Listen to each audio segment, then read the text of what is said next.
Bienvenido al podcast, Miguel Aguilar, sacerdote de la Congregación de Misioneros de San José. ¿Cómo estás?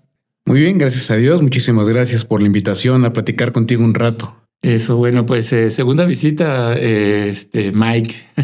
Sí, con mucho gusto, Sí. por supuesto. Bueno, pues ahora sí que aprovechando todo el conocimiento y el bagaje que tienes en relación a pues todo el tema de la Iglesia Católica, todo el tema católico, se me ocurrió platicar en relación a figuras emblemáticas que las personas pues tienen muy presente y que aún en estos tiempos de apertura espiritual, en donde no solamente las religiones, sino también otro tipo de creencias al respecto, pues siguen adoptando. Y en este caso estoy hablando de Jesús, de María y de José, ¿no?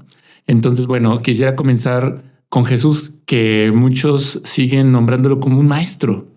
De vuelta, yo me he encontrado con grupos, personas que tal vez no necesariamente tuvieron tal vez formación católica en su infancia, tal vez ya no la profesan o son activos como tal. Sin embargo, ahora en sus creencias, en un modo más espiritual, energético, siguen viendo a esta figura de Jesús como un maestro, como un gran maestro. Y me llama mucho la atención. Dije, oh, qué curioso, ¿no? Y bueno, quisiera que comenzar con Jesús y en tus palabras, Miguel, Mike, ¿quién era Jesús? Pues es un personaje bastante emblemático, muy interesante. Se le puede abordar desde diferentes puntos de vista, como desde el punto de vista histórico, donde nació, que nace en una coyuntura bastante interesante históricamente hablando, porque nace en la zona de Israel, en lo que llamamos Palestina, que no se llamaba así entonces, pero que era el centro del mundo conocido. Justamente la puerta de entrada a Europa, la puerta de entrada a África por el norte y la puerta de entrada también a Asia, Oriente Próximo y luego Oriente Medio y Oriente Lejano, ¿no? Y además a orillas del mar Mediterráneo. Entonces es un punto estratégico, literalmente era el centro del mundo conocido, solo que es un lugar bastante pequeño, minoritario, es el país chiquito en medio de los grandes imperios de la época, Roma, Macedonia, Grecia, Babilonia, en la actual Irak, ¿no? Persia, en la actual Irán, por supuesto Egipto. Entonces en esa coyuntura, dentro de lo pequeño que es Israel, todavía en un pueblo marginal de la orilla hacia el norte, es donde nace o vive Jesús, crece Jesús, no en Nazaret, aunque según las tradiciones, los relatos de los evangelios, habría nacido al sur de Jerusalén, en la parte sur del país, en Belén. Entonces se le puede abordar como un personaje histórico, un campesino, dicen algunos, ¿no? Un campesino de oficio albañil. Tradicionalmente se ha conocido como carpintero, que la palabra original en griego es tekton, que significa constructor, para decirlo con elegancia, ¿no? Albañil es el lenguaje más rasposo, de ahí viene la palabra arquitecto, que sería el maestro albañil, el primer constructor, que lleva a cabo un movimiento carismático itinerante en la zona norte de Galilea, un movimiento campesino en el mundo rural, un personaje que va predicando la llegada próxima, inminente del reino de Dios, del imperio de Dios, que va acreditando su predicación con signos interesantes, curaciones, exorcismos, que en la época prácticamente son el mismo fenómeno porque no hay medicina, no existe la medicina que hoy conocemos, y entonces el agente causal patógeno de las enfermedades eran los demonios. Entonces, los demonios eran espíritus, seres sobrenaturales que andan flotando en el ambiente y se te meten por diferentes circunstancias y provocan una enfermedad. Y entonces se curan invocando a los fármacos, que eran como los mismos seres sobrenaturales, pero buenos, que expulsan a los demonios malos. Entonces, por ejemplo, te enfermas de diarrea y se te mete el demonio de la diarrea. No te enfermabas de diarrea por consumir productos echados a perder o tomar agua contaminada, sino te enfermabas porque se te metió un demonio. Entonces convocabas, te tomabas el té de hierbabuena o de manzanilla, ¿no? No porque se conocieran las propiedades del té, sino porque se creía que el té era el que traía el fármaco. De ahí viene la palabra farmacia. Entonces él acredita su predicación con curaciones, con exorcismos y con una mesa compartida, con una comensalía abierta, que es bastante interesante porque lo peculiar del movimiento de Jesús es atraer e incluir, compartir su vida y su comida con gente que era socialmente etiquetada de impura, ¿no? Una impureza legitimada religiosamente, y que además venía bien para la sociedad, para el Imperio Romano, porque permitía justificar un sistema social de exclusión. Entonces eran pobres, eran enfermos, eran mujeres, quienes tuvieran defectos físicos, enfermedades, pues los extranjeros, ¿no? Todo grupo crea sus propios extraños, entonces también para el judaísmo los extranjeros son vistos como amenazas, se ven con miedo, son etiquetados de impuro, y eso provocaba también que los impuros fueran vistos con asco. Entonces, en ese sentido, la itinerancia de Jesús, predicando un movimiento de imperio de Dios alternativo al imperio de Roma, con base en una experiencia de Dios distinta a la sustentada en el Templo de Jerusalén, que es un sistema sacrificial y además legitimador de la pureza, ¿no? No pueden entrar mujeres, no pueden entrar los extranjeros, y hasta el último lugar, el lugar más santo, el lugar santo de los santos del templo, solo puede entrar el sumo sacerdote y una vez al año. Entonces, frente a un sistema que legitima la exclusión del movimiento de Jesús, parte o muestra una alternativa distinta, basada en la inclusión a partir de la compasión. Todas las personas son vistas con compasión, con empatía, como se dice hoy en día, es la palabra, porque compasión no suena como a lástima, y Jesús más bien va vibrando, no va sintiendo el dolor de los demás, siente el hambre de los que tienen hambre, el frío de los que tienen frío, la exclusión, la marginación de los que han sido desechados, segregados en la sociedad, y los va incluyendo, los va compartiendo, no les va perdiendo el asco y les va dando una etiqueta distinta. No los ve ni como excluidos, ni como impuros, ni como amenaza. Los ve como hermanos suyos, como hijos de Dios, necesitados de compasión, de cuidado, de auxilio, de ternura. Y a eso dedica su movimiento, ¿no? Entonces, lleva a cabo todo su movimiento en la parte norte del país. Hay un momento en el que Jesús decide bajar a la parte sur, a la capital, a Galilea. Entra haciendo una parodia de los triunfos romanos, que el triunfo es el desfile que concedía el Senado romano a un general victorioso después de una importante batalla. Entonces entraban primero los rehenes, los prisioneros del pueblo vencido, luego entraban los soldados por orden jerárquico, ¿no? Desde los legionarios de la clase más baja hasta llegar a los generales, y al final el imperator, generalmente el general victorioso, el que obtenía la victoria, entraban por el arco del triunfo, no podían entrar ahí ni cualquiera ni en cualquier ocasión, solamente que en el Senado se lo concedía. Y entonces entraban a Roma por el arco del triunfo, se dirigían al templo de Júpiter y ofrecían un sacrificio por el triunfo obtenido. En el caso de Jesús entra con una muchedumbre de gente libre, gente pobre, no hay esclavos, no viene de ganar o de derrotar a nadie, pero viene de ganar, de conquistar a mucha gente para la libertad. Es un movimiento que va tirando fronteras de exclusión, va creando libertad, ¿no? Va creando fraternidad, me atrevería yo a decir, no solamente libertad, sino fraternidad. Va buscando tirar los prejuicios que hacían que la gente se viera como extraños. Él viene sobre un burro porque está remedando. Si él no viene no es tanto la mansedumbre como a veces se nos enseña, sino es más bien una renuncia explícita a la violencia o a la fuerza militar como manera de conquistar a los demás. Él conquista para la libertad, hay una renuncia explícita a la violencia, entra como un hombre de paz con una propuesta alternativa, por eso la predicación de Jesús, ¿no? El reino, en español lo decimos reino de Dios, pero en los evangelios la palabra que se utiliza es basilea, y es la misma que se utiliza para hablar de Roma y para hablar de Dios. Entonces la basilea de Roma contra la basilea de Dios, el imperio de Roma o el imperio de Dios, ¿no?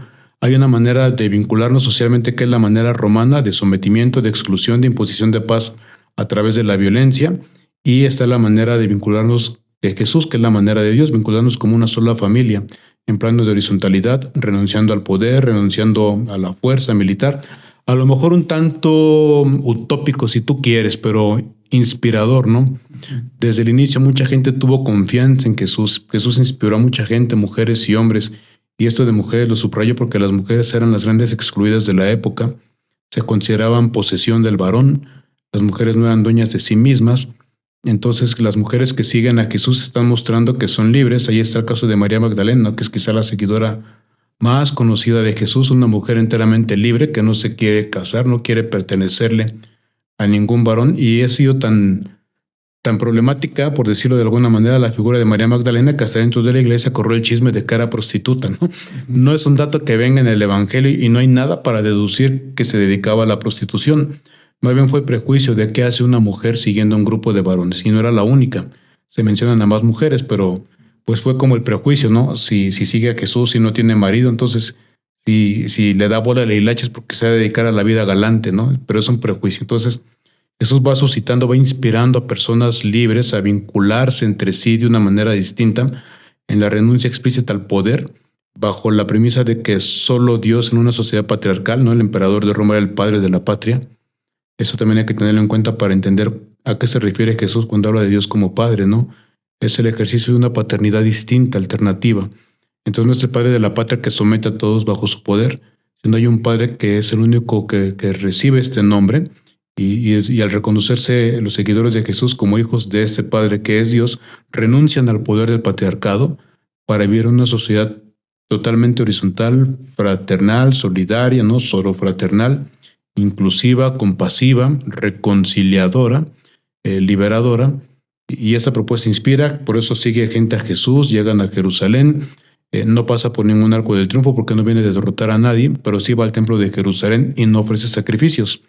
Tira abajo las mesas de los cambistas y las mesas de los vendedores de animales para el sacrificio.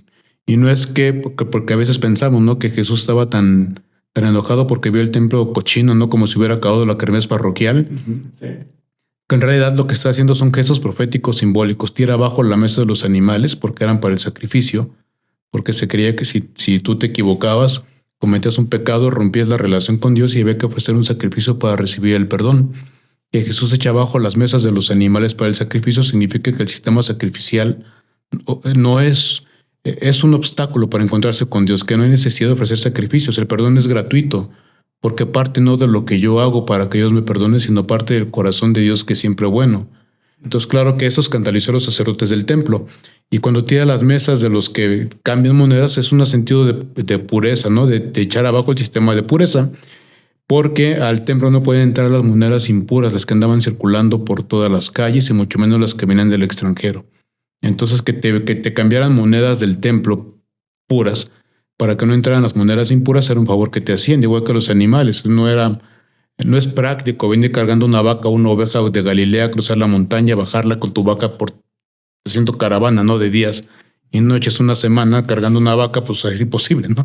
Alimentarte a ti y alimentarla a ella.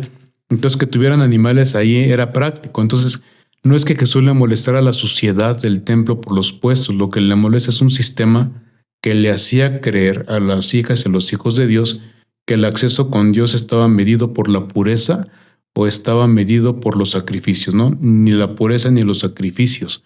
De ahí la insistencia de Jesús en citar una frase que se coló hasta los evangelios y que llegó hasta nuestros días, ¿no? Una cita del profeta Oseas: misericordia quiero, no sacrificios. Hasta ahí podríamos hablar como de la parte histórica de Jesús, ¿no? Un profeta, un campesino itinerante, un carpintero, un constructor que de repente rompe con su familia y se dedica a predicar el reino de Dios, acreditando su predicación con señales como las curaciones, los exorcismos y una mesa con todos los impuros, con los que nadie se quería juntar. Que entra a Jerusalén, estos signos proféticos en el templo prendieron la chispa, porque además fue en las inmediaciones de la Pascua, que es la fiesta de libertad de Israel, cuando Dios es la celebración de la libertad que Dios dio a su pueblo Israel, liberándolo de la esclavitud en Egipto. Es como si Jesús entrara a Palacio Nacional o al Zócalo el 16 de septiembre, no el 15 de septiembre en la noche. Entonces es la fiesta de la libertad. Se junta la gente, vienen judíos que viven fuera de la zona de Israel a celebrar la libertad, y entonces ven que Jesús está llevando a cabo una parodia o un triunfo, un desfile victorioso como el que celebra Roma en Roma, pero Jesús en Jerusalén. Y claro que los romanos, cuando ven esto, que tienen una fortaleza, un cuartel militar construido junto al templo, entonces ellos sí captan el peligro inmediato, ¿no? No era solo una cuestión religiosa, era una cuestión también política. Entonces, ¿qué está diciendo Jesús para los romanos? Que nos va a derrotar, va a levantar al pueblo, y la gente del templo, los sacerdotes, dicen: oye, nos está tirando abajo el sistema religioso con el que hemos vivido durante tantos siglos. Entonces seguro no viene de Dios, no es un blasfemo. Entonces, pero como no pueden matar los judíos por estar sometidos a Roma, entonces le crean los sacerdotes del templo, espantados por la predicación religiosa de Jesús, le crean ante Roma una acusación política, ¿no? Estás alimentando al pueblo. Y en este sentido, ¿cómo deseas que te nombre? Porque yo bien confianzudo diciéndote Mike, Padre Miguel. No, está bien, no hay ningún problema, ¿no? Yo. Ok, perfecto. Muy bien, Mike. Oye, ¿y se sabe algo en relación al hombre Jesús? ¿A qué me refiero?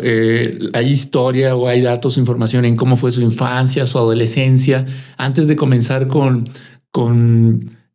pues este ímpetu, este deseo de comenzar a hacer una cierta, no sé, apertura de conciencia con los que justamente veía como oprimidos, ¿no? ¿Se sabe cómo fue su infancia, cómo antes de este momento justo histórico que creo que mucho parte también la historia católica, cómo era el hombre? Sí, se sabe poco, aunque lo poco que se sabe puede ser significativo, ¿no? Se sabe que nació en Belén, aunque algunos dicen que quizá haya nacido en Nazaret. Se sabe que nace en Belén, según lo que transmiten los evangelios, y es un dato importante porque uno es el lugar donde nació el rey Herodes. Se sabe que era descendiente de Herodes, que crece en Nazaret, al norte del país, y eso también es importante. No hay investigaciones arqueológicas bíblicas que postulan que que Jesús era llamado Nazareno.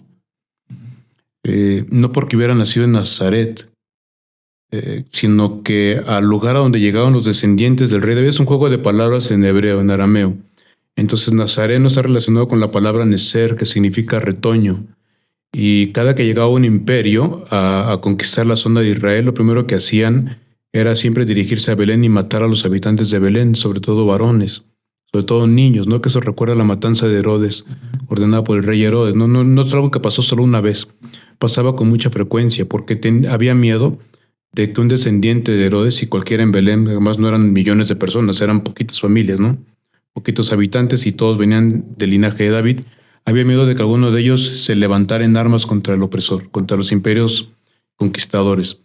Entonces hay una investigación que postula que un grupo de descendientes de David, de retoños de Nezeres, de nazarenos, habrían huido escapando de estas constantes masacres del sur del país hasta el norte.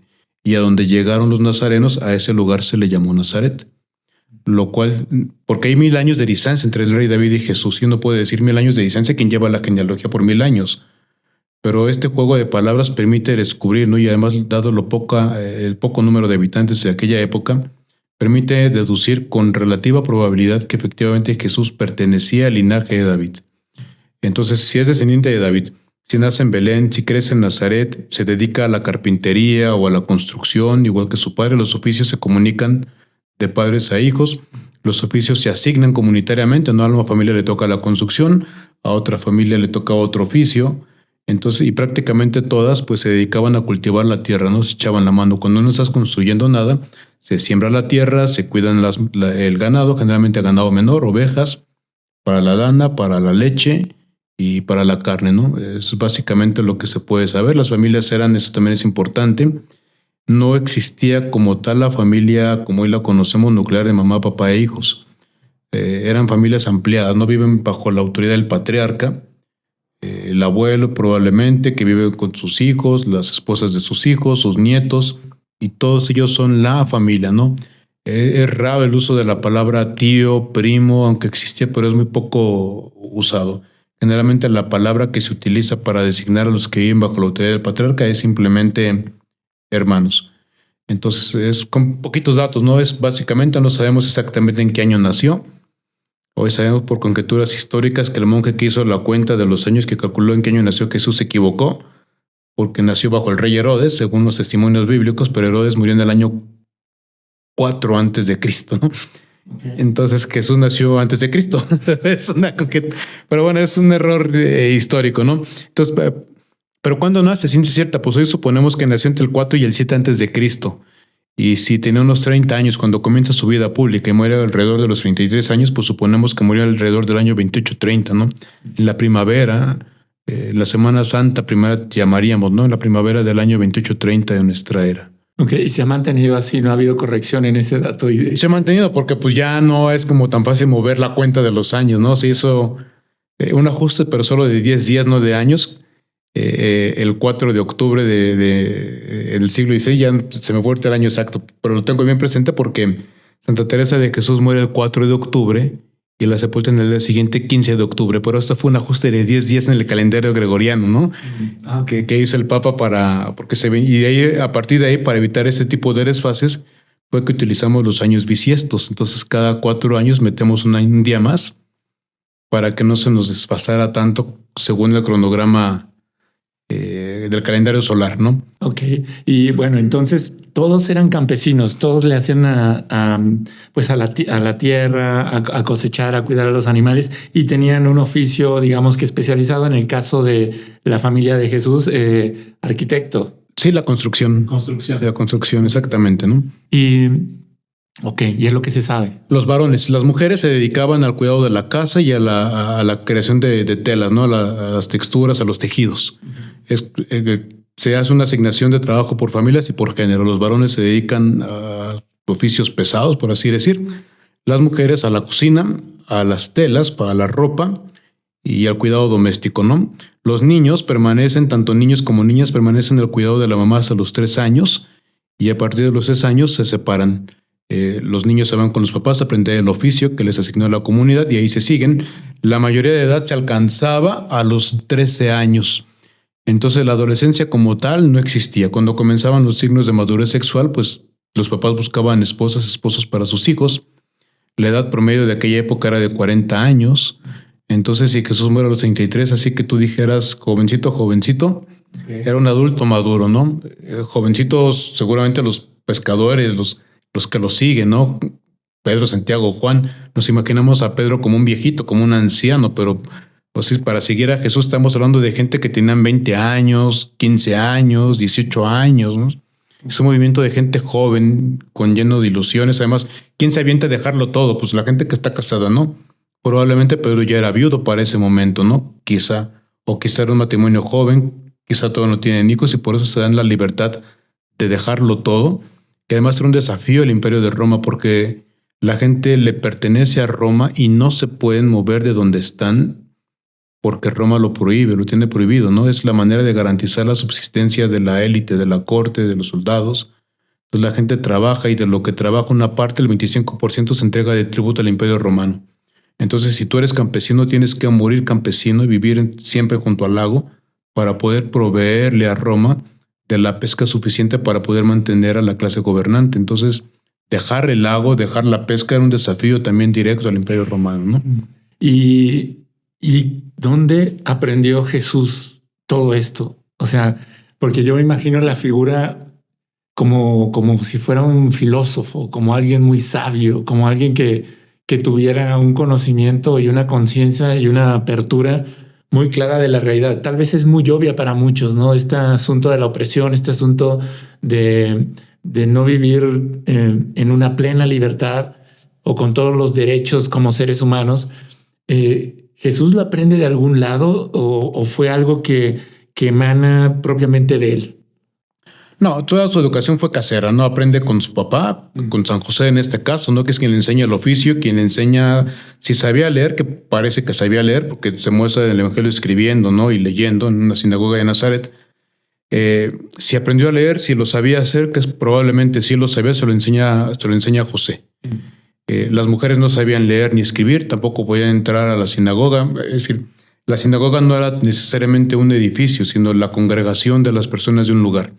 No se ha encontrado arqueológicamente ninguna sinagoga en Nazaret, pero eso no implica que no lo hubiera, porque cualquier patio o plaza pública servía para que se juntara la gente.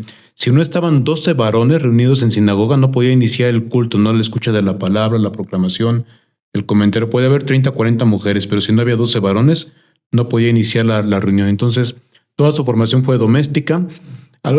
Yo creo, ¿no? Y varios suponen, me parece que cuando le llaman a Jesús maestro o rabino, puede ser en son de burla, de ironía, no de parte de adversarios, de grupos fariseos, porque Jesús no es que haya ido a Jerusalén y no estudió con ningún otro rabino famoso que lo acreditara o que le diera el título de rabino, ¿no? Como por ejemplo fue el caso de San Pablo o de Hillel y Shammai, que son rabinos muy conocidos de la época de Jesús, contemporáneos a Jesús, que se forman en escuelas en Jerusalén, que están acreditados por otros rabinos. De Jesús no. Así que cuando le llaman maestro, pues seguramente el inicio era burla, ¿no? Maestro, pues dices que sabes, ¿no? Pero tiene una filosofía más popular incluso, ¿no? Toda la predicación de Jesús, aunque conocen las escrituras porque la cita y está en entrevistas, ¿no? Cuando habla, por ejemplo, el sábado no se hizo para el hombre, el sábado se hizo para el hombre, no el hombre para el sábado, ¿no?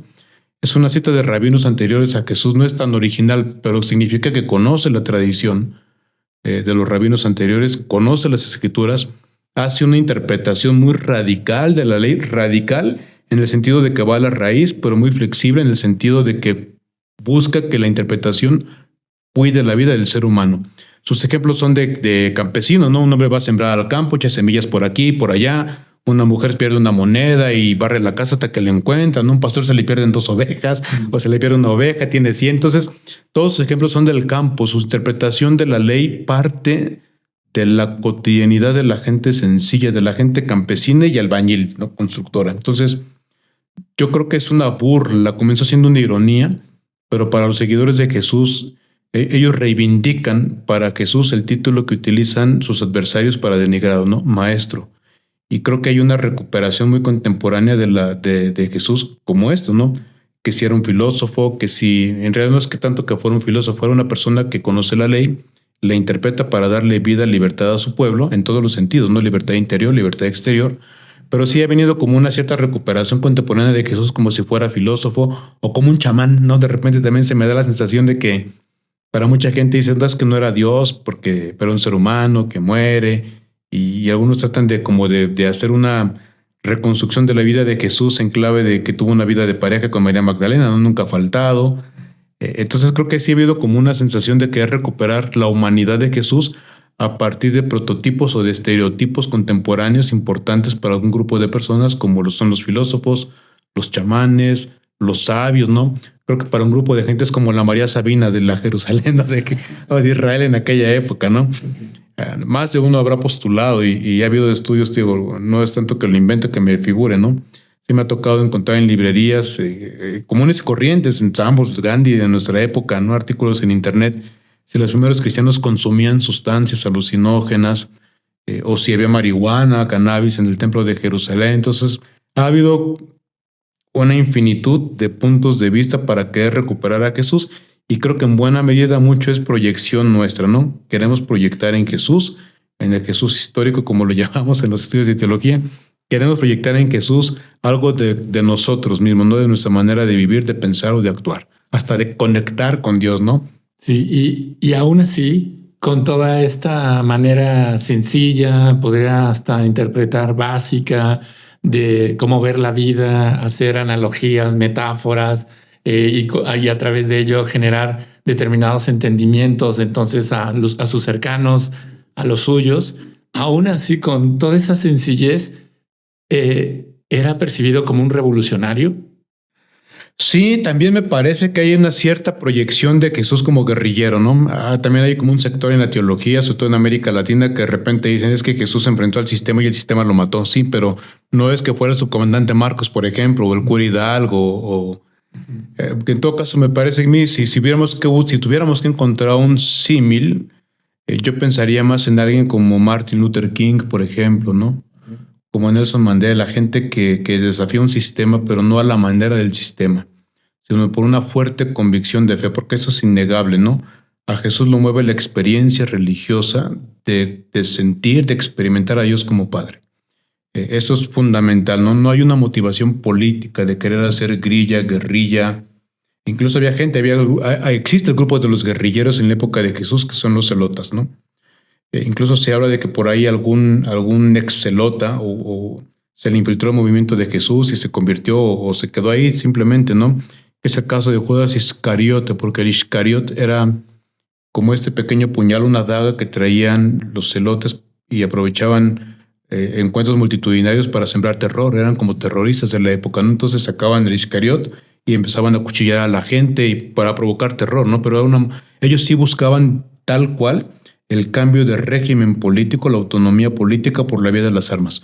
No fue la propuesta de Jesús, definitivamente. Entonces, en el corazón de Jesús es lo fundamental, lo que le da consistencia a su vida y a su práctica, a su pensamiento, a su predicación, es una experiencia religiosa que necesariamente debe derivar en una vinculación social, política y económica. Pero la raíz, la matriz es completamente religiosa, ¿no? Y hay algunas, ahora sí que dentro de toda esta información que puede existir en relación a Jesús y en su entorno, pues nada, también me ha tocado escuchar de un origen fuera de la Tierra, un origen extraterrestre, ¿qué tanto, no quiero decir si la iglesia, Mike, pero sí, pues, qué tanto la iglesia ha explorado esto? Qué tanto es cierto? ¿Qué tanto porcentaje sí, qué tanto no? Pues en realidad nada, ¿no? Pero creo que nos ha pegado mucho en México el fenómeno de Jaime Maussan, que todo lo interpreta con ovnis. Entonces, sí he escuchado mucho en el sentido de que Jesús era un ovni, quizá alguien extraterrestre, no alguien nacido fuera de la Tierra. No estoy diciendo alienígena, sino que alguien de fuera de la Tierra. Sí se ha comentado y han tomado como base el relato por ejemplo, de los sabios de Oriente, ¿no? Que vienen siguiendo a la estrella de Belén. Y claro, como las estrellas nunca han caminado de pueblo en pueblo, porque el cometa Halley, pues tú lo ves de lejos, pero no lo ves que se para arriba de una casa en específico, ¿no? Entonces Jaime Maussan dice, bueno, pues entonces, ¿qué posibilidad hay de que un fenómeno celeste venga, se detenga y se estacione arriba de una casa? Entonces, pues una nave espacial.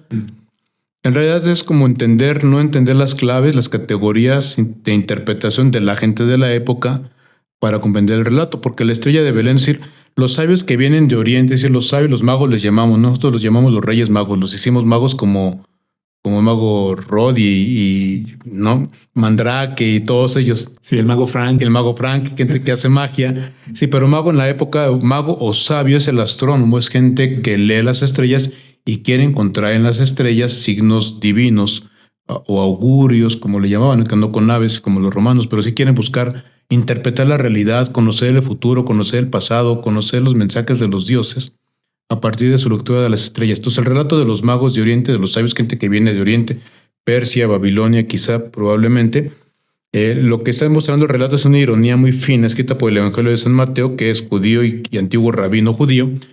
Entonces, la estrella simboliza la sabiduría pagana. Entonces, los pueblos paganos pueden acercarse al Mesías prometido por Dios para toda la humanidad, pero la sabiduría pagana es insuficiente para encontrarse con Jesús. Puedes comprender que puede haber una salvación de parte de Dios para todos, pero no puedes precisar que esa salvación se encuentra en Jesús. Por eso la estrella los lleva a Jerusalén, se les aparece, los sabios preguntan a Herodes, ¿no? ¿Dónde es el rey de los judíos?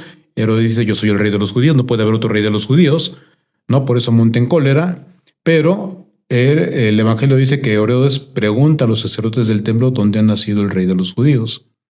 Y entonces los sabios dicen, no citan las profecías de Miqueas, en Belén de Judá. Entonces lo que está diciendo el relato es lo siguiente, ¿no? La sabiduría pagana no puede precisar dónde está Jesús.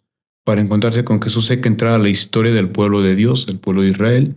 Hay que conocer sus escrituras, su historia, y a partir de ahí entonces sí ya podemos encontrar a Jesús. Hasta la sabiduría pagana se puede encontrar con Jesús si acepta la sabiduría de Israel. Es un relato, si tú quieres, un tanto etnocentrista, pero bueno, el autor era un judío convencido de que Jesús había nacido dentro de la historia del pueblo de Israel, y lo hace además no tanto con un espíritu de superioridad, simplemente quiere decir que está abierto a que todos los pueblos vengan, porque además es lo que prometían las profecías de Israel, ¿no? Que llegaría el día en el que todos los pueblos vendrían al monte Sión, a Jerusalén, y se encontrarían con la salvación de Dios en un banquete donde todos los pueblos tendrían cabida, que es lo que hace Jesús, ¿no? Recuerda, digo, llegaba un momento en el que los extranjeros eran vistos como impuros, que todos los impuros, los extranjeros puedan llegar a comer juntos en la misma mesa en Israel, significa que va a llegar el día en el que los prejuicios se vendrían abajo y todos, por diferentes que fuéramos, formaríamos parte de una sola familia. Entonces Mateo no estaba queriendo subrayar superioridad, simplemente estaba queriendo decir que la única clave segura para conocer la salvación de Dios era lo que Dios había hecho con su pueblo Israel a lo largo de la historia, ¿no? Y este criterio interpretativo es perfectamente válido. Y esto lo dice un judío como Mario Sabán, no lo dice un cristiano, no lo digo yo Miguel Ángel, dice Mario Sabán, ¿no? Israel, el pueblo elegido, literalmente el pueblo elegido se traduce como el pueblo dispuesto para. Dios había elegido a un pueblo para mostrar a todo el mundo lo que Dios espera de todo el mundo. Pero Israel se confundió, entendió dispuesto para como pueblo elegido, entendió elegido como privilegiado y se olvidó de su función simbólica ante todas las naciones y se sintió pueblo consentido en medio de todas las naciones, y ahí viene la equivocación interpretativa, ¿no? Uh-huh. Ok, entonces no hay dentro de la Iglesia Católica, no hay un criterio de exploración de que pudo haber sido sembrado desde alguna otra galaxia. Para nada. Y justamente también por bueno, no, fíjate que no sabía este apunte de Jaime Maussan en relación a que la estrella era un ovni y que ahí hubo tal vez la implantación, ¿no?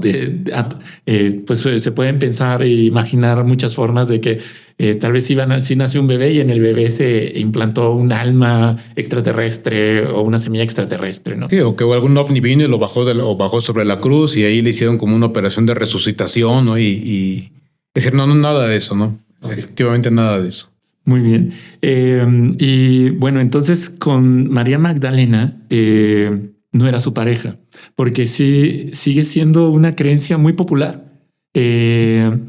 Primero decían María Magdalena era una prostituta y luego, por ejemplo, en lo que a mí la información fue llegando, ¿no? Y luego María Magdalena era prostituta y pareja de Jesús, ¿no? Entonces dije, ok, muy open mind en la época, vale, cada quien está bien, ¿no?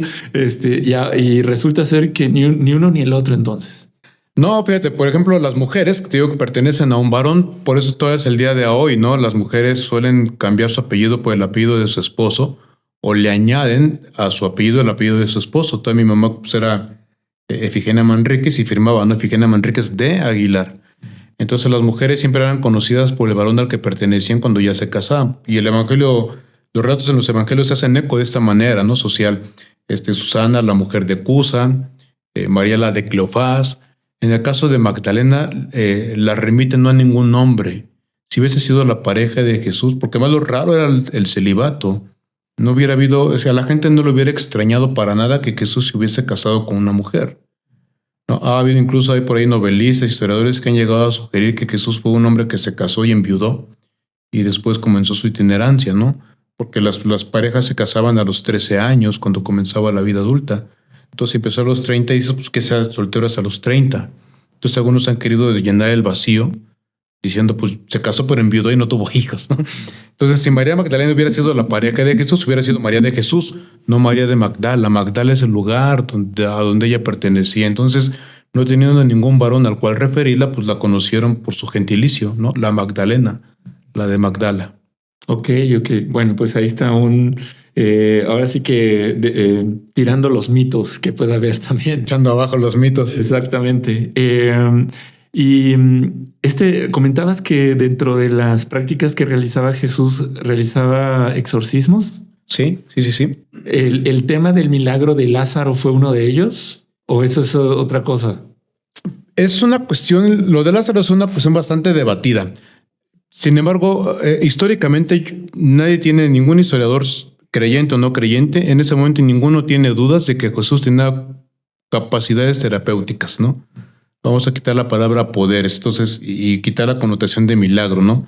Okay. Pero de que tenía capacidades terapéuticas, de que curaba, ¿no? Y hay técnicas, hoy que se habla de energías y de reiki y demás, que mucha gente no lo acepta, pero decía Alejandro ahora, ¿no? Yo no creo en las brujas, pero de que las haylas. Entonces, hay gente que cura con las manos, gente que cura a distancia, de repente escuchas y me ha tocado hacer hasta testigo, ¿no? He platicado con gente que tengo un amigo que un día te lo puedo traer y te va a contar, ¿no? Yo tengo un problema en los ojos y tengo una amiga que a distancia que me dijo, yo te voy a operar, ¿no? ¿A ti? Y a un amigo mío, ¿no? Pues, de la facultad, muy cercano, muy querido. Okay. Bueno, sí, Carlos Hermano lo conoce perfectamente, ¿no? Que él dice, no, o sea, yo ya no veía, yo ya tuve desgarros en los ojos y ella me operó, me dijo, ¿no? Bajo el ángel fulano de tal, bajo Santa Lucía, o sea, y yo he platicado con ella y por supuesto, no sé, cosas medio raras. De repente si eres testigo, ¿no? Te cuenta gente de primera mano que efectivamente te consta que estaban enfermos y de repente ya no. Y ¿cómo ocurre esto? No lo sabemos, ¿no? Entonces hay un cierto margen de incertidumbre, lo cual no significa que porque no lo comprendamos no tenga explicación. Entonces hoy nadie duda que Jesús tenía poderes curativos. Resucitar cadáveres, hay por lo menos 2 relatos de resurrección por parte de Jesús. Los 2 proceden de fuentes distintas. Uno del Evangelio de Juan, que es el de Lázaro, que es quizá el más llamativo porque es el que está más lleno de detalles. Y el caso del hijo de una mujer viuda en Naín, que cuenta el Evangelio de San Lucas, ¿no? Que ya van a enterrar al hijo, ya lo llevan en la procesión fúnebre directo al cementerio Y entonces Jesús ve la escena y se da cuenta que la mujer es viuda, que no tiene papá, ni esposo, ni hijo, ni cuñado. Y entonces una mujer es viuda cuando no hay un varón que la cuide, que sea su dueño. Entonces en esa época violar a una mujer era una ofensa para el varón, no para la mujer. Entonces si hay una mujer es viuda, si no tiene varón, pues la puedes violar y no pasa nada porque no ofendes a nadie. Entonces cuando Jesús se da cuenta que seguramente va sola sin ningún varón a su lado, descubre que a quien va a sepultar es el único varón que pudo ver por ella, ¿no? Entonces más que el milagro de resucitar al joven, el milagro es no dejar sola a la mujer. Es el hijo de la viuda de Naín, y es el dato que da el Evangelio. Son dos casos, son los más polémicos, y por supuesto que hay gente que discute, ¿no? Eran casos como de catalepsia, no sé, ¿no? Yo lo dejaré así, históricamente hablando, queda como en una cierta zona de incertidumbre, no sabemos realmente qué pasó.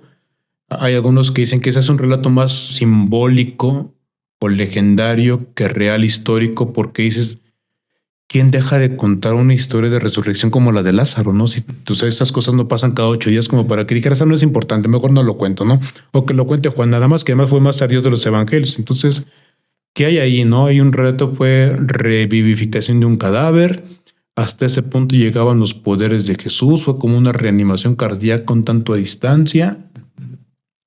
Sí, o de repente te has imaginado, hay personas, ha habido casos, digamos que, pues muy sabidos en nuestra, digamos, historia actual, moderna, humana, de que hay personas que las daban por muertas y de repente en pleno velorio, de repente pues vuelven a la vida, ¿no? O sea, entonces dije, tal vez hay algo así parecido con lo de Lázaro y pues bueno, por eso te lo quería preguntar, ¿no? Sí, probablemente. Es decir, médicamente pues no hubo nadie que dejara constancia y no lo habría porque no había medicina como la de ahora, ni instrumentales, ni medicina forense, ni nada por el estilo, ¿no? Fue interpretativo, fue histórico, fue real, una mezcla de ambas cosas. A lo mejor fue un caso así de una revivificación, de una reanimación no tan lejana en el tiempo de la muerte, ¿no? Quizá no pasó tanto tiempo y luego conforme se comienza a contar la historia, el relato, pues se le van añadiendo mensajes, que eso tampoco no tendría que ser tan sorpresivo, ¿no? Decir, ya pasaron 4 días, ya estaba dentro del sepulcro, ya apestaba. No lo sabemos, ¿no? A nivel histórico no lo sabemos. A nivel de fútbol la interpretación es más amplia, ¿no? Que es confesar la divinidad de Jesús, ¿no? Es un dato de fe. Hay quien lo acepta, hay quien no, bastante respetable, pero no se puede negar. Porque hay quien dice, ¿no? A lo mejor Jesús ni nació con eso de que Mitra y todos los dioses nacen el 25 de diciembre.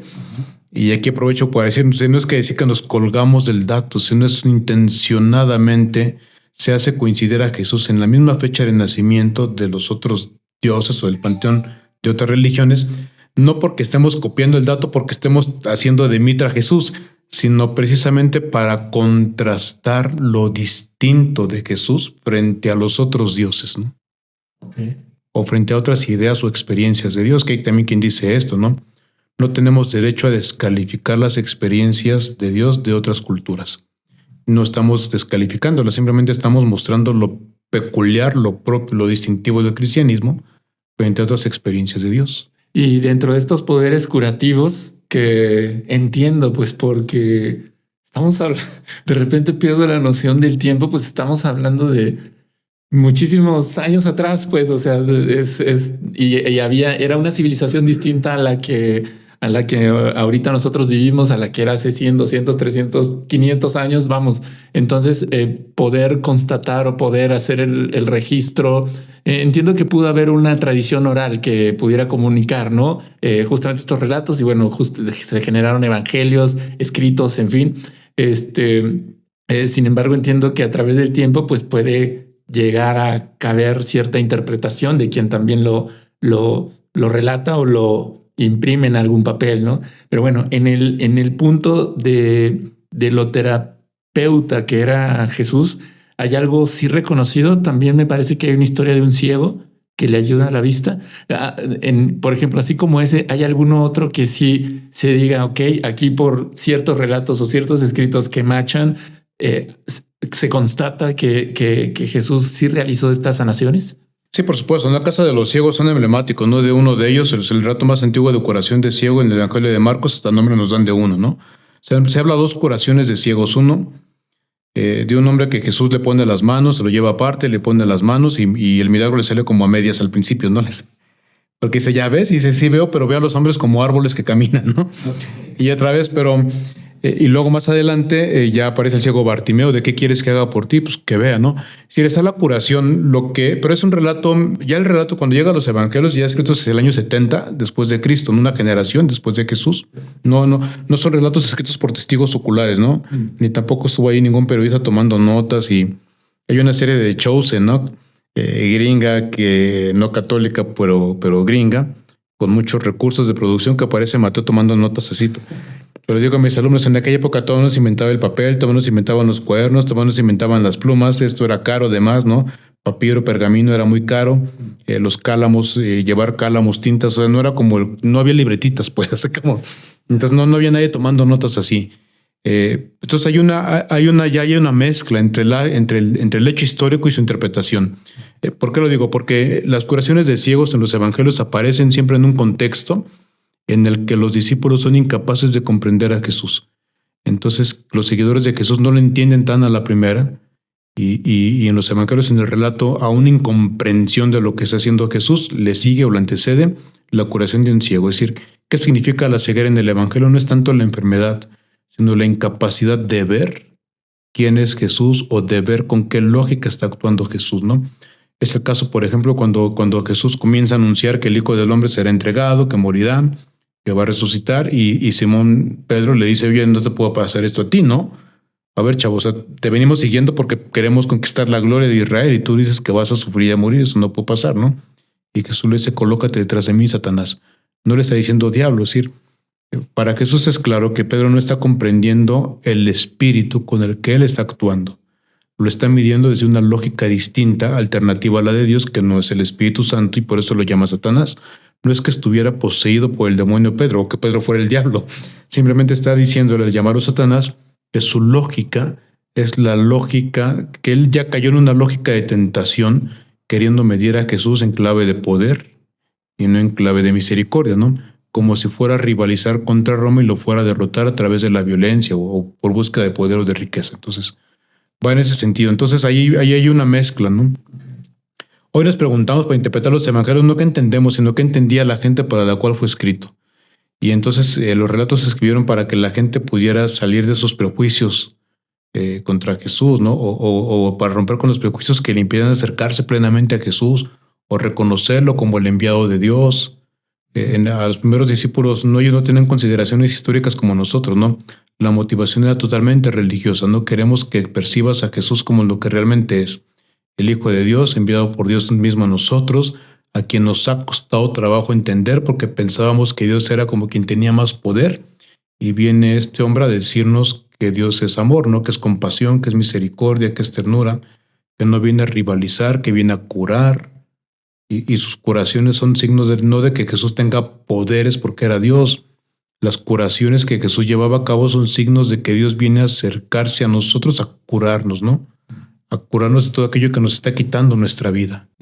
Y en ese sentido, cuando ahorita que te escucho, Mike, y escucho la frase hijo de Dios, es hijo de Dios porque pregona, integra, entiende estos conceptos o estos valores del Dios de la época. O sea, así es. No es de que haya sido que Dios divino, una energía, la haya mandado a Jesús y se haya manifestado aquí. Es más en términos del entendimiento de la palabra de Dios y por eso es hijo de Dios. A nivel de histórico, pues puede haber como muchas explicaciones, ¿no? Esta cabe, por ejemplo, decir es hijo de Dios porque él se siente hijo de Dios, enviado de Dios, aunque haya sido humanamente hijo de María y de José, ¿no? Por decirlo de alguna manera. A nivel de fe sí es como muy claro, porque también está el dato, ¿no? De la virginidad de María. Y también está muy claro en los evangelios que el hijo de María no es hijo biológico de José, ¿no? Se interpreta como se interprete, ¿no? Desde la parte no creyente, hasta ya en el siglo II, ¿no? Que es algo relativamente temprano, considerando que estamos en el siglo XXI. Pero ya en el siglo II, III, corría la leyenda de que María había concebido a Jesús a causa de la violación de un soldado romano llamado Pantera. Existe esto en testimonio documental. Una persona de inicios del cristianismo llamado Orígenes lo cuenta en su libro Contra Celso, y precisamente Celso es quien hace correr este rumor que María había sido víctima de un abuso sexual, a raíz del cual habría nacido Jesús, ¿no? Y que entonces San José, hay quien dice que no existió y que fue un invento de la comunidad cristiana de Jerusalén para tapar el ojo al macho, y ¿no? Bueno, además no solo que sea misionero de San José, he sido especialista en San José, me he dedicado a investigarlo durante muchos años, ¿no? Por eso tengo claro todo esto, ¿no? Ha habido incluso en épocas muy recientes, hace no más de 20 años, había un investigador holandés que postulaba que Jesús era un hijo que creció sin padre y que llamaba a Dios Padre porque proyectaba la figura paterna que no había conocido en la tierra, ¿no? Hay quien postula que es hijo biológico de José o que fue hijo de alguien más, y en fin. Pero el dato de los evangelios sí muestran, ¿no? Dentro de las divergencias que también existen, sí muestran, coinciden en el hecho de que Jesús fue concebido por obra del Espíritu Santo. ¿Cómo entender esto? Sobre todo porque además toma en cuenta que el óvulo y el espermatozoide se descubrieron hasta 1870. Entonces en aquella época se creía que el semen que expulsaba el varón, que eyaculaba el varón en cada acto sexual, era un bebé completo, y la mujer no le aportaba genes a los niños o a los bebés, ¿no? Entonces el bebé era expulsado por el varón, la mujer lo acogía, le daba calor, lo concebía, ¿no? Y hacía que creciera y ya nacía el niño bien formado, ¿no? Pero ya todo el niño era el semen, la semilla, ¿no? Que es lo que significa en latín literalmente. Entonces, pues un relato virginal significa que Jesús no nace humanamente, que no nace por voluntad de hombre. Se puede interpretar de muchas maneras, ¿no? A nivel de la Iglesia Católica, la interpretación que ha hecho Iglesia, y que además, pero que tampoco nació en la Edad Media, es una interpretación desde el inicio, ¿no? Que Jesús fue concebido por obra del Espíritu Santo, no es por ningún varón. La genealogía de Mateo incluso es muy elocuente en ese sentido, ¿no? Hablando de que Abraham engendró a Isaac, Isaac engendró a Jacob, ¿no? Y así viene un varón que engendra a otro varón, hasta llegar a Jacob, y Jacob engendró a José, pero ya no dice y José engendró a Jesús, sino y Jacob engendró a José, el esposo de María, de la cual nació Jesús. Y luego nos dice, no, el origen de Jesús fue el siguiente: estando María desposada con José, sucedió que ella quedó embarazada por obra del Espíritu Santo, y José, su esposo, ya están casados, pero todavía no viven juntos, que es la manera judía del matrimonio, ¿no? Por lo menos en la época, primero los desposorios y luego las nupcias. Primero el acuerdo matrimonial, y luego viene un año más o menos de espera hasta que se van a vivir juntos, pero ella ya era la esposa de José. Entonces, entre que se firme el acuerdo matrimonial por los papás de ellos y ellos mismos, ¿no? Y que van a vivir juntos, pasó un año. En ese intervalo de tiempo es que María queda embarazada. Ya es esposa de José, todavía no vive con él. Y claro, la pregunta, pues, o sea, todo el mundo ve que María está embarazada y no vive con José. Y José dice, pues no es mío el niño. No, por eso lo difícil el evangelio es muy claro, ¿no? José tomó la decisión de repudiar a María, es decir, de devolvérsela a su papá, ¿no? Sí, hizo eso. Entonces, lo iba a hacer, ¿no? Okay. O sea, él tomó la decisión de hacerlo. Eso había decidido de repudiarla en secreto, en privado, cuando un ángel le dice en sueños: no tengas miedo de lo que se te va a venir encima, seguramente, ¿no? De lo que está diciendo la gente. No tengas miedo, porque el hijo de María, lo concebido en tu esposa, es del Espíritu Santo, ¿no? Va a dar a luz un hijo, tú le pondrás por nombre Jesús. Poner el nombre es una prerrogativa exclusiva del padre de familia. Las mujeres no le podían poner nombre a sus hijos. Entonces, que el evangelio le diga que le pide Dios a José ponerle el nombre de Jesús al hijo de María, significa que él va a ser el papá del niño, ¿no? No es un papá por adopción, no es un gesto jurídico, no es un papá solamente legal, tampoco es que le cayera le saliera el chagüís, le tocara no, o sea, no es como de suerte, ¿no? Sí implica un gesto, es una revolución de valores sociales. En una sociedad patriarcal, ser padre, donde el linaje patriarcal cuenta para la vinculación social, ser padre no por la sangre da apertura a formar una familia por el espíritu, ¿no? Otra cosa nos tiene que hacer familia aparte de la sangre. Y entonces eso es una iniciativa total de Dios que irrumpe en una historia patriarcal, haciendo que su hijo nazca no de un padre, sino de una madre, ¿no? Creo que tampoco, me parece a mí que nos hemos quedado nada más como con la interpretación biológica, fisiológica, que te digo, en la Iglesia Católica es doctoral, es central, y eso es, lo confesamos así, ¿no? Nació de María Virgen, ¿no? Y lo creemos así. Es decir, yo me adhiero plenamente pues a la interpretación de la Iglesia. No tengo ningún problema en aceptarlo, ni de predicarla, ¿no? Tampoco. Pero creo que da para más. Es decir, no se puede quedar reducido a lo biológico, ¿no? Hay un relato, un evangelio apócrifo, de esos que nunca fueron aceptados por la Iglesia. No es que la Iglesia los escondiera, ¿sí? Desde el inicio fueron rechazados, nunca no tuvieron eco en la comunidad. Y además surgen de grupos heréticos, ¿no? Que buscan otra manera de entender a Jesús y se consideraron heréticos con el paso del tiempo porque o negaban la divinidad de Jesús o negaban la humanidad de Jesús, que es otro boleto también interesante, ¿no? Pero bueno, hay un relato apócrifo donde Salomé, la partera que habría acompañado a María en el nacimiento de Jesús, quiere meterle la mano, hacer como una exploración ginecológica para ver si seguía siendo virgen y se le seca la mano, ¿no? Entonces yo siempre les digo a mis alumnos, es un signo de que por ahí no hay que buscarle, no es por ahí donde tenemos que sacarle todo el jugo a la virginidad de María. A mí me parece que también tiene una fuerte connotación sociológica, social, política, en el sentido de que te decía una mujer pertenece a un varón y entonces en el ejercicio de la sexualidad también se proyectan los valores sociales. La parte activa, dominante, poseedora era el varón. Por eso todavía en esa manera vulgar de hablar de la sexualidad seguimos diciendo coger, no expresa un dominio. Pero Jesús, por ejemplo, el esposo de la iglesia no coge a su esposa. Él pone su cuerpo en manos de su esposa. Entonces es un valor social distinto. No es el dominio, sino la entrega, el valor que expresa la manera de actuar de Dios. Entonces la virginidad de María y de José expresa una nueva realidad, una nueva relacionalidad entre el varón y la mujer. Ya no es el varón el dueño o el poseedor de la mujer, ni la mujer es la parte poseída, sino que la virginidad expresa que unos y otros, que él y ella son iguales en dignidad y que la lógica no es dominar, poseer a nadie, coger a nadie, sino en todo caso la lógica es la entrega. Pero el que se mantenga el dato de la virginidad simplemente expresa el reconocimiento de José a la dignidad de María y la renuncia de José a ser padre de manera patriarcal, sino más bien está siendo padre de una manera distinta, ¿no? Desde lo vulnerable, desde lo indefenso, desde el hacerse pequeño.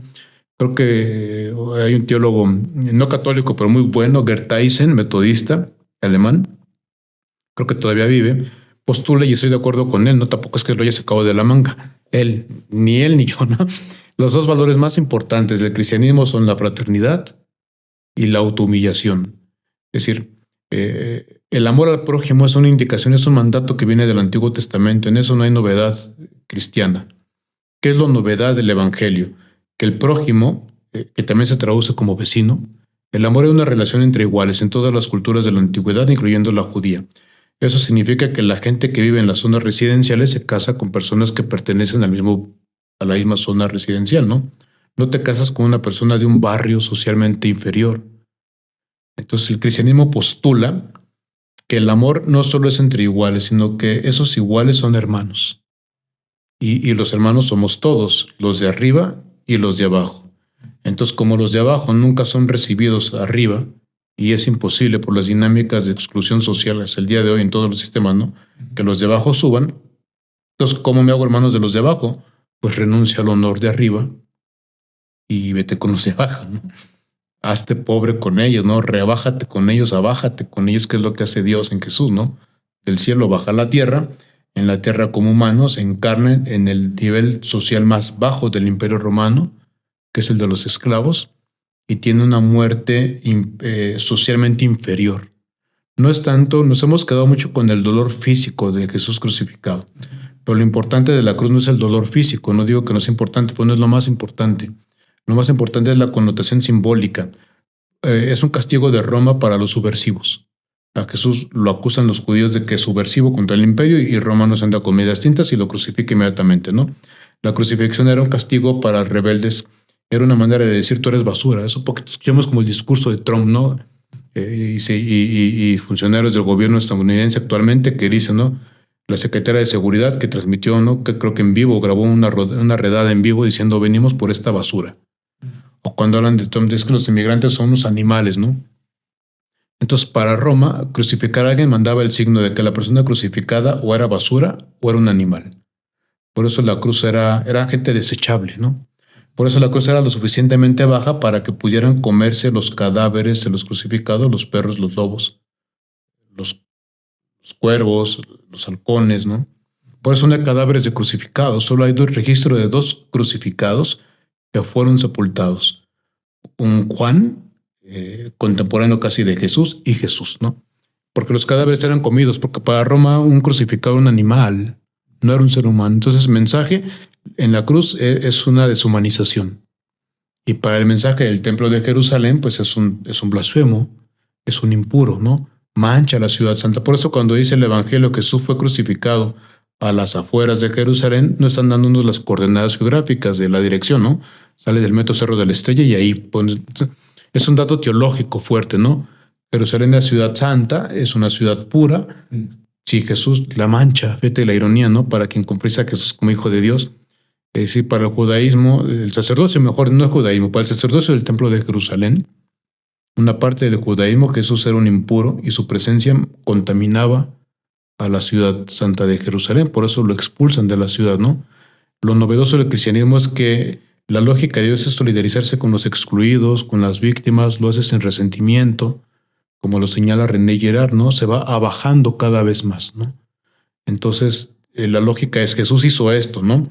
Él lavó los pies de sus discípulos en la última cena. Es una labor que solamente hacen las mujeres, las esposas con sus esposos, los discípulos con sus maestros y los esclavos con sus amos. Entonces Jesús es el Señor, pero Él lava los pies de los esclavos. Es el maestro, pero lava los pies de los discípulos. Es el esposo, pero lava los pies de las esposas. Entonces ocupa el lugar de los de abajo. Por lo tanto, y Él mismo lo dice, ¿no? Yo soy el maestro y el Señor les he dado de ejemplo para que ustedes lo hagan. Entonces hacer qué? Ir abajo, ¿no? A autohumillarte, ¿no? Renunciar al estatus de arriba, ponerte a nivel del de abajo para que puedas amarlo como tu hermano, ¿no? Como tu igual. Entonces son los 2 valores fundamentales del cristianismo y José hace esto, ¿no? No quiere ser padre patriarcal en clave de honor, sino me hago padre y esposo poniéndome a la altura de mi esposa, renunciando a disponer de ella, respetando su libertad, su dignidad, que es el significado social de la virginidad de María y de José, ¿no? Y a partir de ahí, pues ya no nos sorprende que Jesús aprenda que ser padre no es ser como el emperador de Roma, el padre de la patria, que Dios es padre de una manera distinta, como lo es José, ¿no? Sí, pues tiene el ejemplo en casa y directamente de José, entonces, o una parte de un gran ejemplo, yo diría, ¿no? Para la época. Así es. Ahora, eso a nivel biológico, ¿cómo operó en María? Pues no lo sé. Ni siquiera el padre José Luis Sánchez, el padre con el que vivo, ¿no? Son de las cosas que nos serán dadas a saber el día del juicio final. Pero después de la zarandeada que nos van a dar, ni nos va a interesar. Entonces, no. Vamos a estar preocupados por otras cosas, otras dudas, ¿no? Hay una parte de mi ser y está bien. O sea, también es bonito no poder conocerlo todo, ¿no? Es porque mueve la curiosidad, mueve la imaginación, pero sí hay parámetros que no podemos, o referencias que no podemos, de las que no nos podemos desentender, ¿no? ¿Por qué María, los evangelios coinciden que era una mujer virgen cuando es madre de Jesús? Esos datos no lo inventamos, ¿no? No es que lo inventara la Iglesia Católica, ya estaba ahí antes de que hubiera iglesia, ¿no? Cuando se comienza a contar la historia de Jesús ya estaba este dato. Que José no es el padre biológico de Jesús y sin embargo es el hijo de José, eso tampoco lo inventa la Iglesia, ¿no? No los podemos destruir, es decir, son, si tú quieres, realidades sociales, corporales, biológicas, portadoras de un significado más grande que lo corporal biológico, pero no puedes destruir lo corporal biológico porque si se destruye el contenedor, se destruye lo contenido, ¿no? Entonces creo que la virginidad, resaltar o mantener la idea de la virginidad de María es una manera de mantener, salvaguardar, ¿no? La autonomía de Dios, la iniciativa de Dios, la acción de Dios y lo distinto de Dios en el actuar humano hasta ese momento.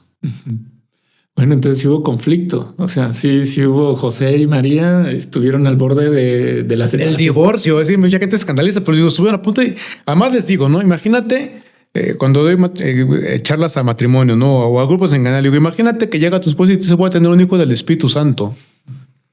O sea, tu esposo lo primero que te dice, pues puede ser muy el Espíritu Santo, muy el Hijo del Altísimo, pero si Dios quiere tener un hijo contigo, ¿yo qué pinto en tu vida entonces, no?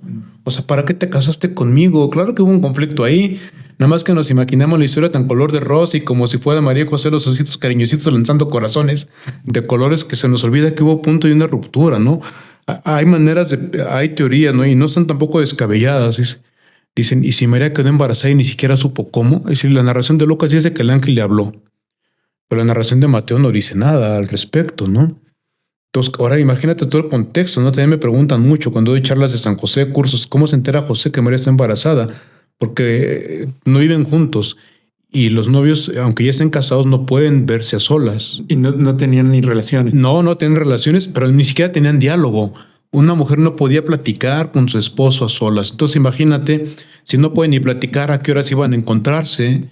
Es decir, piensa en eso. Si María le va a decir a José, oye, estoy embarazada, va a decir José, o sea, si me vienes a buscar para para hablarme de una cosa de la que no puedes hablar antes de vivir conmigo, entonces si tú me estás buscando, si te sales de la casa de tu padre, ¿no? O me hablas de esto que no se hablaba, pues si tú vas a la sexualidad es tabú hoy en día, imagínate hace 2000 años, ¿no? Entonces, si tú me buscas violando las normas, significa que tú no tienes vergüenza. Si no tienes vergüenza, ¿cómo te puedo creer que no me engañaste, no? José nada más puede pensar dos cosas, que María o le fue infiel o fue abusada sexualmente. Pero lo que te decía hace rato, un abuso sexual era una ofensa para el varón. Entonces, violado o infiel, el ofendido era José. Entonces, aceptar a María significa vivir con la deshonra frente a todo su pueblo, porque del Espíritu Santo la gente no sabe nada. Entonces, para toda la gente, aunque suena fuerte, ¿no? Pero para la gente de Belén de Nazaret, donde haya sido, el hijo de María le metió un gol a José, ¿no? Y él lo acepta, ¿no? Hay un escritor italiano, Henry de Luca, tiene una novelita muy breve y muy bonita que se llama, y no es creyente, pero es estudioso de la Biblia, En el nombre de la Madre, donde cuenta la historia del nacimiento de Jesús desde la perspectiva de María. Es muy fuerte y es muy clara, ¿no? Él dice que hay un momento en el que María, cuando José le dice, oye, vamos a Belén por el censo, ya habrá que ver si fue histórico o no, pero porque parece que nunca hubo un censo así para todo el imperio, pero bueno, ¿no? Y la significación es otra, lo podemos platicar si hay tiempo, pero en la novela dice María, cuando José me dice, vamos a Belén por el censo, yo dije, bendito sea Dios, porque ya soy harta de escuchar a las mujeres del pueblo que dicen, ya queremos que nazca su hijo de María, a ver a quién se parece. Ok, o sea, sí, ok, el pueblo sabía, las personas no sabían nada del Espíritu Santo, solo María y José. Y José. Sí, pues solamente ellos lo saben y para la gente del pueblo, José fue un suicidio social aceptar a María, ¿no? Ya no va a tener honor y además el honor es el de la casa de David, porque pertenece a la familia de David. Entonces, José además se desacredita y desacredita todo su linaje, 1000 años cuidando el linaje de David para que mira las cosas, ¿no? Por eso digo que Dios en su lógica viene a burlarse de nuestras convenciones de honor, ¿no? Y toma partido por la humanidad, hace opción por la humanidad, no por el lado del poder, sino por el lado de la humillación, de la marginación, de la vulnerabilidad, de la dependencia, que es una cosa, si lo piensas, maravillosa. Ya. Luego, escuchando el término autohumillación puede sonar muy fuerte para las personas, ¿no? Como atentar contra su estima. Exacto. Qué bueno que lo dices, porque no es un atentado contra la sana autoestima, no es decir yo valgo basura, no es eso. Es decir, una autohumillación es en el sentido estricto de que yo no dependo, mi identidad no depende del honor social o de la valoración que me dé la sociedad, ¿no? No significa que me tenga que sentir mal conmigo mismo, ¿no? Es decir, yo no soy lo que dice, no soy el que decir de la gente, ¿no? No soy lo que la gente dice, soy lo que Dios dice de mí, ¿no? Dios dice que soy su hijo, Dios dice que soy hermano de todos los demás, y si para los demás soy una persona, soy la burla del pueblo, pues muy su bronca, no mía, ¿no? Entonces no ataco mi sana autoestima porque tengo una identidad bien cimentada, que más es una maravilla también porque no necesitas hacer nada, al contrario de lo que a veces creemos comúnmente, ¿no? No tengo que hacer nada para que Dios me ame. Porque si soy su hijo, me ama por ser su hijo, como con Jesús, ¿no? Lo primero que hace en el Evangelio de Marcos, el más antiguo, Jesús no ha hecho nada y el Padre ya lo ama.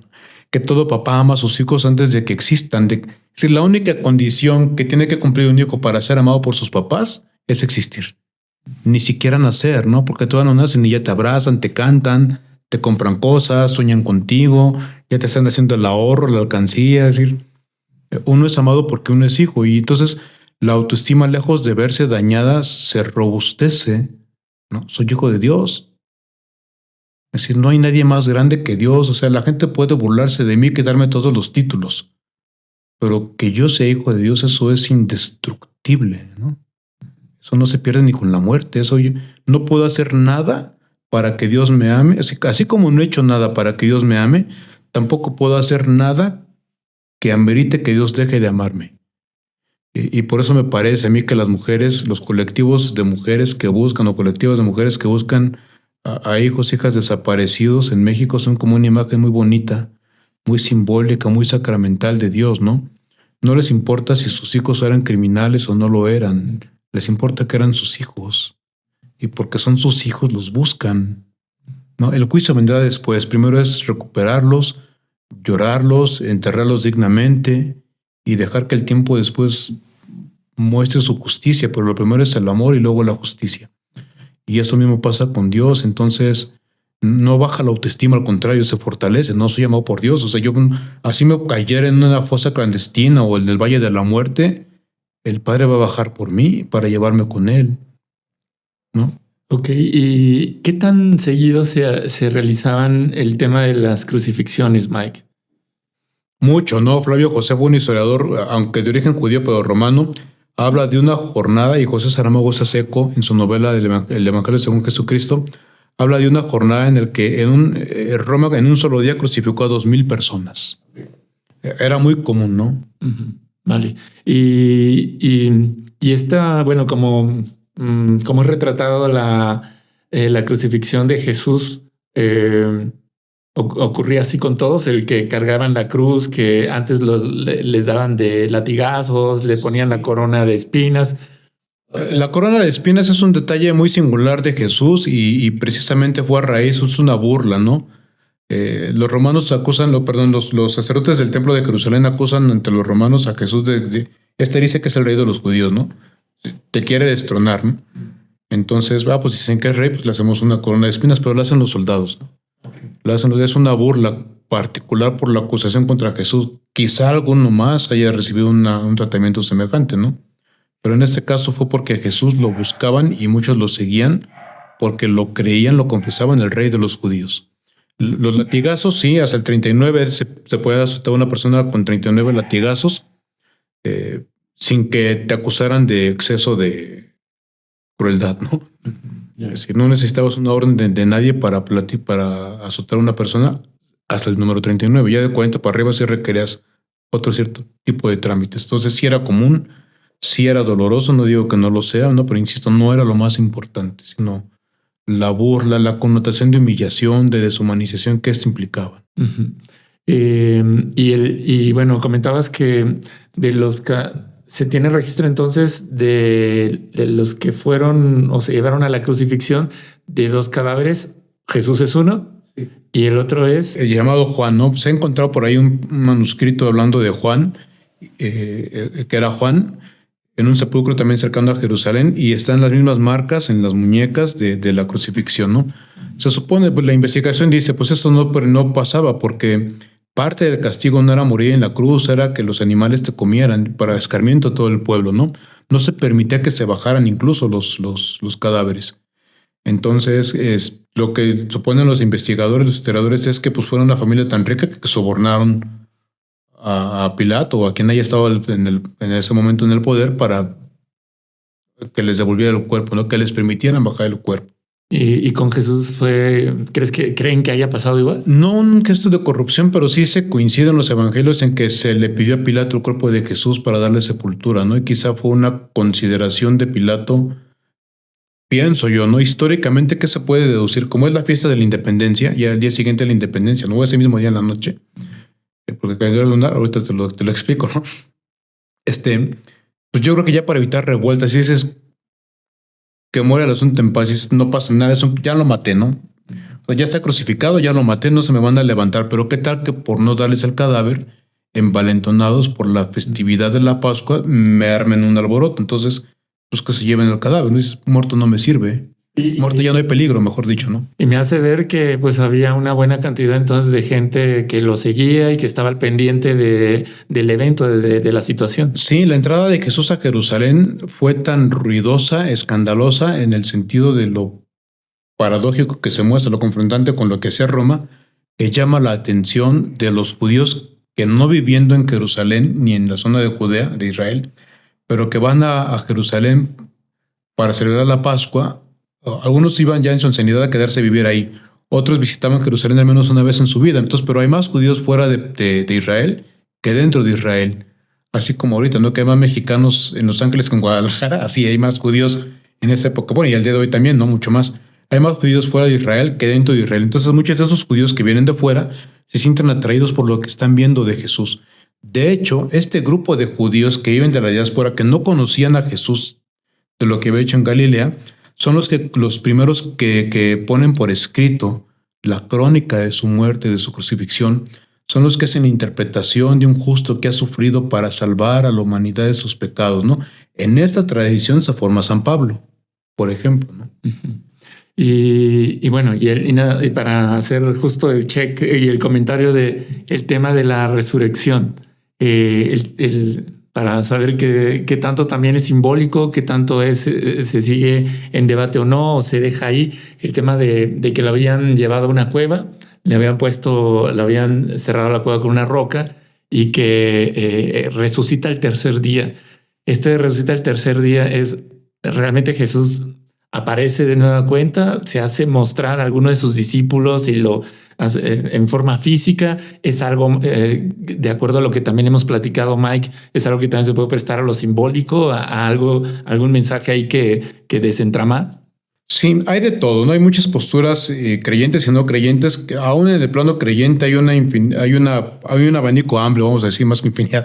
Hay un abanico amplio de interpretaciones. Hay quien se lo toma muy literal, ¿no? El cuerpo de Jesús, el cadáver de Jesús volvió a la vida y se abrió el sepulcro y salió y caminó y se dejó ver y luego se fue al cielo. Hay quienes interpretan, dicen, esto no es una revivificación de cadáver, pero no significa que no haya habido resurrección. Es decir, ¿en qué sentido? En el sentido dices, algo pasó con Jesús.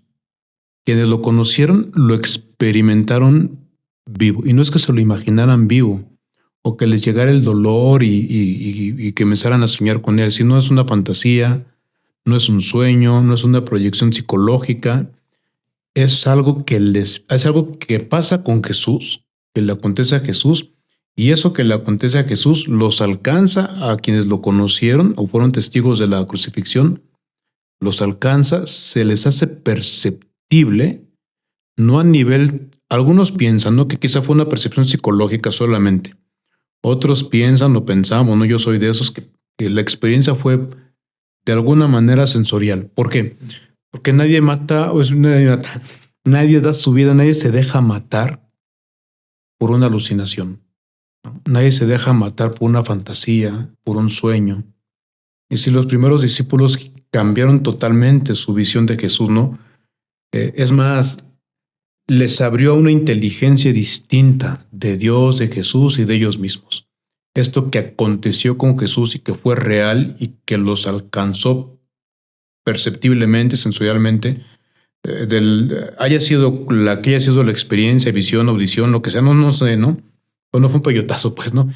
Esto les permitió entender que esta manera de vivir de Jesús, de autohumillación, de fraternización con todo el mundo, mostraba de qué manera actúa Dios y era la única manera en la cual el ser humano entraba al ámbito de Dios. Y antes de que Jesús fuera llevado al ámbito de Dios, lo que llamamos la ascensión al cielo, Jesús se dejó percibir de esos discípulos, ¿no? Entonces, es la resurrección la que hace entender qué fue lo que pasó con Jesús en la cruz y fue lo que les permitió entender que Jesús estaba actuando en este mundo con una lógica distinta que ellos eran incapaces de comprender y por eso se sentían identificados con los ciegos a los que Jesús curaba, ¿no? No es que Jesús no hubiera curado, pero ellos se identifican con los ciegos, claro, éramos ciegos, nos quería, nos hablaba y nosotros éramos como ese ciego que entendíamos las cosas a la mitad, ¿no?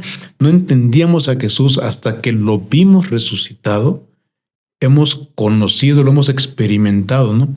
Conocer en la mentalidad semítica de aquella época equivale a experimentar, no es un conocimiento racional, Por eso la palabra conocer también es sinónimo de tener relaciones sexuales, ¿no? Experimentar a otra persona, es decir, conocimos a Jesús, lo experimentamos en la resurrección. Ahí fue cuando supimos realmente quién era. Ahí fue cuando entendimos que estaba animado por el Espíritu de Dios. Ahí fue cuando entendimos que no era hijo de Dios solo en el plano simbólico, sino que realmente venía de Dios, ¿no? Estaba lleno de Dios y no nos habíamos dado cuenta. Y todo esto que es de Dios, su vida, su espíritu, su inteligencia, su amor, una inteligencia amorosa, porque no se conoce el cerebro, se piensa con el corazón, ¿no? Esa inteligencia amorosa de Jesús que no buscaba poder, sino buscaba darnos vida porque somos sus hermanos, ahora sí nos queda claro qué es lo que buscaba, qué es lo que quería y más importante, ¿no? Nos queda claro que es este amor, una persona así como Jesús, Dios no la podía dejar morir. Entonces Dios hizo lo que no pasaba, ¿no? Que lo más alejado de Dios es la muerte. Dios está en el cielo, según se vislumbraba la cosmología o la cosmogonía de la época, donde Dios vive en el cielo y Zeus y los dioses griegos podían bajar a la tierra, pues regresaban al cielo, ¿no? Nada menos, no se morían nunca, los dioses no morían, ¿no?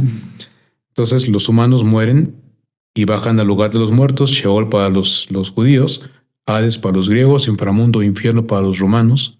Entonces los humanos bajaban de la tierra al valle de los muertos y de ahí no salían. Entonces el relato de la resurrección es Jesús vivió de tal manera en esta lógica de abajamiento, de que no sé si le llama San Pablo, en este bajamiento bajó tan bajo, ¿no? Bajó hasta la muerte y de la peor manera que el Padre conmovido, ¿no? Con el corazón destrozado, pero al mismo tiempo satisfecho, ¿no? Agradado por la manera tan fiel de Jesús al amor, porque no fue cobarde, no se espantó, ni siquiera en la cruz sintió deseos de venganza, no se contaminó de la violencia de quienes lo crucificaban, ¿no? Sí, la frase esta de Padre, perdónalos. No saben lo que hacen, exactamente. Entonces, el Padre quedó tan conmovido, tan agradado de esa manera de vivir, tan fiel al amor, con tanta ternura, que él mismo baja del cielo hasta la muerte por su Hijo. Es decir, en la mentalidad de la época, porque a veces pensamos que Jesús resucitó como si trajera el chip, ¿no? De activación automática. En el momento de la muerte se para el corazón y se activa el chip. 72 horas y vámonos para arriba otra vez, ¿no? Pero no es las frases más antiguas de la resurrección es que Jesús fue exaltado, es decir, fue despertado de la muerte. No existe el verbo resucitar en el original griego. Se utilizan dos verbos, despertar y levantar. Por eso decimos que resucitó entre los muertos, que dije Efraín Huerta, nomás por joder voy a resucitar entre los vivos. Pero es una palabra contemporánea, literalmente es Jesús fue despertado o levantado de entre los muertos. Sí, el Padre baja por su Hijo a la muerte, conmovido, lo despierta, lo levanta y se lo lleva al cielo, ¿no? Sin dejar de ser humano. Y ese hecho, entiendo que hay distintas líneas de pensamiento o de poder, de entendimiento. Una de ellas es que se puede entender más en términos sensoriales y eso pasó. Así es, ¿no? Cuando los discípulos perciben esto, los apóstoles dicen, o sea, entonces esto es un camino para vivir más allá de la muerte, ¿no? Con más poder que la muerte, con más poder que cualquier otro poder. Entonces, contemplarlo en el cielo como ser humano es decir, o sea, imagínate, ¿no? No sé, por decir un ejemplo muy burdo y me quedo corto, ¿no? Imagínate que de repente México gana la Copa del Mundo. Nunca hemos ganado la Copa del Mundo y que no la gane un equipo, una selección de profesionales, sino que de repente pon tú Mejía Barón, que puede ser que yo admiro como técnico nacional, ¿no? Pon tú que le decimos a Mejía Barón, haz una selección, pero no la armes de los engreídos de los jugadores profesionales. No, búscate vete a Tepito, vete con la barriada, ¿no? Vete a los pueblos, a las calles, y ármate una selección callejera, ¿no? Imagínate que esta selección callejera gana la Copa del Mundo.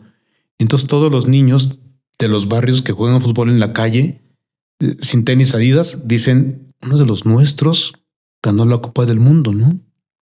O sea, eso te llena de una pasión que tú dices, entonces sí puedo soñar que gano la Copa del Mundo y no es una fantasía, es una posibilidad, ¿no? Entonces los discípulos dicen, o sea, que uno de los nuestros puede llegar a donde está Dios, pero el camino es lo que hizo Jesús, ¿no? Entonces tenemos que avisar que el cielo sí existe, que sí es posible que los humanos lleguemos al cielo, que se puede vivir de una manera distinta a como hemos creído y que hay otra manera de ser humano distinta a la de la opresión romana, que se puede vivir en el imperio de Dios y que nos podemos hacer hermanos entre nosotros. Y entonces lo importante no es qué hacemos para estar por encima de los demás, sino de cómo nos ponemos tan abajo que nadie se nos quede fuera de la vida. Por eso cambian, ¿no? Sí, y cambian tanto que dan su vida por eso. Por eso te decía, no, nadie da la vida por una alucinación, ni por un deseo psicológico, por fuerte que sea tu idea psicológica, tú das la vida por algo que ya tuviste en la mano, ¿no? O sea, tengo el disco, tú dices, no, yo vi el tesoro, ¿no? Lo vi, nomás que no me acuerdo dónde lo dejé, ¿no? Ok, bueno, Mike, pues yo creo que con esto podemos ir encaminándonos al cierre de este podcast, no sin antes pues darte el espacio para algún mensaje que quieras transmitir a la audiencia, el que te resuene, el que traigas en mente, en tu corazón. Pues uno, o sea, la figura de Jesús siempre será fascinante, pero tengamos cuidado de no proyectar o de no querer medirlo con estereotipos contemporáneos, ¿no? Segundo, que no, aun para quienes no creen en él o no tengan religión, o no tengan ninguna religión, o no sean católicos o cristianos, ¿no? La figura de Jesús siempre será fascinante, siempre va a ser un referente de humanidad, ¿no? Creo que hoy necesitamos humanos como Jesús, gente buena que solamente que no quiere imponer, que no quiere lucrar, que quiere cuidar la vida, que se acerca al otro con ternura, que se atreve incluso a una cosa muy fuerte en esos tiempos, ¿no? A ser ingenuo, a confiar en la bondad natural de la otra persona, ¿no?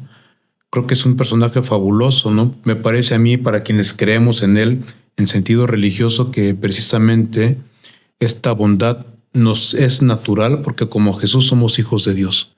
Y me parece, decía Nelson Mandela, ¿no? Que si aprendemos a odiar con mayor facilidad podemos aprender a amar porque el amor nos es más natural, ¿no? Porque es el Espíritu de Dios. Me parece que no es que la religión sea malentendido por parte de quienes piensan o lo han utilizado para manipular, ¿no? Que la religión no es ni un chisme ni una fantasía para manipular o explotar a nadie. Como en todos lados, no se cuela gente corrupta en todos lados. Y puede pasar también en la iglesia. Hemos tenido casos en los que no vale la pena hacer mención por nombre, pero sí decir que eso no es la iglesia católica, ¿no? La corrupción o la manipulación.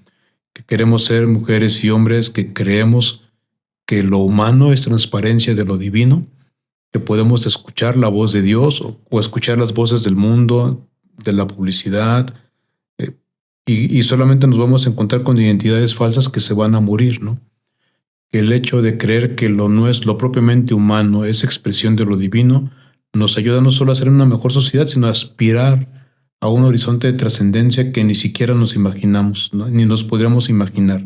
Cómo es el cuerpo de Jesús resucitado es difícil de imaginar, ¿no? Por no decir imposible, porque no hemos cruzado la línea y tampoco tengo prisa en cruzarla, pero confío que se puede cruzar, ¿no? Y aun cuando esto no fuera realidad, ¿no? Aun cuando fuera mentira, ¿no? De esa noche en un funeral, aun cuando eso de la vida eterna fue una mentira, es una de las mentiras, quizás la mentira más bonita, ¿no? Pero yo sigo pensando que no es una mentira, que es una verdad, ¿no? Que es una realidad, que no tengo los pelos de la burra en la mano, pero confiar en eso me ayuda y nos puede ayudar a todos a crecer y a caminar, construyendo algo mejor que una mejor sociedad, ¿no? Una bonita familia donde caben todos los seres humanos. Muy bien, Mike, las personas cómo te pueden encontrar en redes sociales para que pues te sigan o se pongan en contacto contigo. Pues como Miguel Aguilar Manríquez, Facebook, Instagram, Spotify. De repente no subo muchas cosas, pero por lo menos cada domingo comparto un mensaje, ¿no? Una interpretación. ¿Tienes el podcast en Spotify? Sí, es Spotify, se encuentra con mi nombre, Miguel Aguilar Manríquez, o Palabras para el Camino, ¿no? Que es lo que he querido, ¿no? Pues acompañar con palabras del Evangelio y una interpretación sólida, actualizada, sistemática del Evangelio, ¿no? Algo que nos aporte luz en tiempos de oscuridad, certezas en tiempos de dudas y sobre todo vida, ¿no? Y vida eterna en tiempos donde hay tanta muerte por todos lados. Ok, Miguel Aguilar, sacerdote de la Congregación de Misioneros de San José, muchísimas gracias por venir al podcast. Gracias a ti, espero no espantar a nadie. Bueno, y muchas gracias también a ti, a quien vio y escuchó este episodio. Toda la información de Miguel la vas a encontrar en la descripción de donde veas o escuches este podcast. Si te pareció interesante, si lo quieres compartir, dale clic a todo lo que encuentres. De nueva cuenta, muchas gracias por ver y escuchar. Hasta pronto.